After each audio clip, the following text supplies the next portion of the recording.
I am joined by Daja Elum, an accomplished scientist and environmentalist specializing in geographic information systems and remote sensing. With a rich academic background from Tuskegee University and her ongoing PhD studies in atmospheric science at Howard University, she brings a unique perspective to the intersection of environmental science, advocacy, and inclusivity. Welcome. Thank you so much for coming on. We've recently seen an explosion in interdisciplinary science, and with your rich background in interdisciplinary environmental science, research, and communication, how do you think this is fueling the future of inclusive science?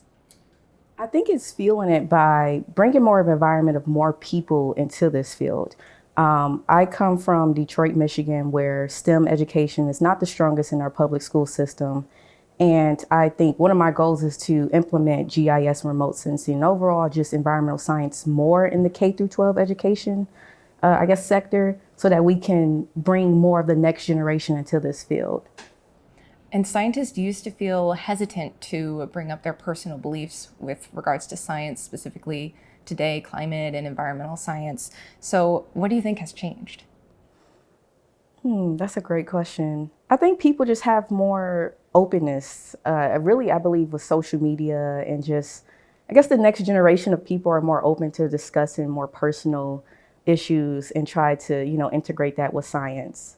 I think this is just a new generation of things. Yeah, absolutely. And how do you think this shift is affecting other areas of inclusive science? I think we're seeing more, more representation. We're seeing more people from different backgrounds, from different institutions, even people who did not come from academic backgrounds are participating in science and actually bringing value in different ways that are non-traditional in a sense. I think that brings a lot of value into the science realm. Yeah, absolutely. And surrounding the conversation of inclusivity in science, there's also a little bit of negativity or, controversy as DEI has become a lightning rod in culture wars. And so how do you think this is damaging to science and kind of furthering inclusivity in science? I believe it's damaging because even now it's still a very niche group of people that are deep in science. And that's even with the, small emergence of DE&I initiatives. And so now that it's, up in, not really up in the air, but it's in danger of how much inclusivity is permissible, I think it might hinder some more people coming into this field. It might hinder some more opportunities, especially with the K through 12 education sector and then going into universities. So I think it might hinder furthermore more diverse mindsets and opinions into science. And what are some ways that your work is combating these controversies surrounding DEI? Well, a small thing that I do, I'm also the founder of the Earthly Advocate, which our goal is to bring GIS and remote sensing education to the communities, not only just K through 12 school systems, but also within the community, hands-on doing workshops and paying people essentially for their time and learning this field.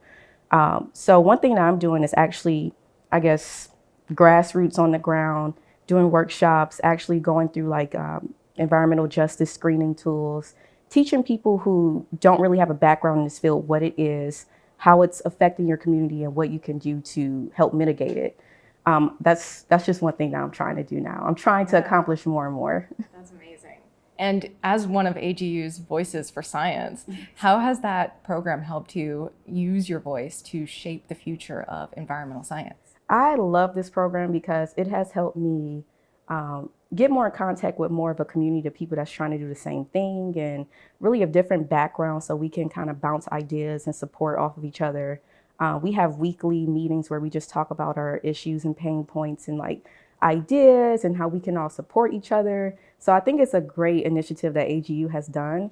And I'm just excited to see what the future of it is. Absolutely. And you're making such an impact in that and in other realms. Thank you. So thank you so much for coming on today and sharing this insight. Thank you.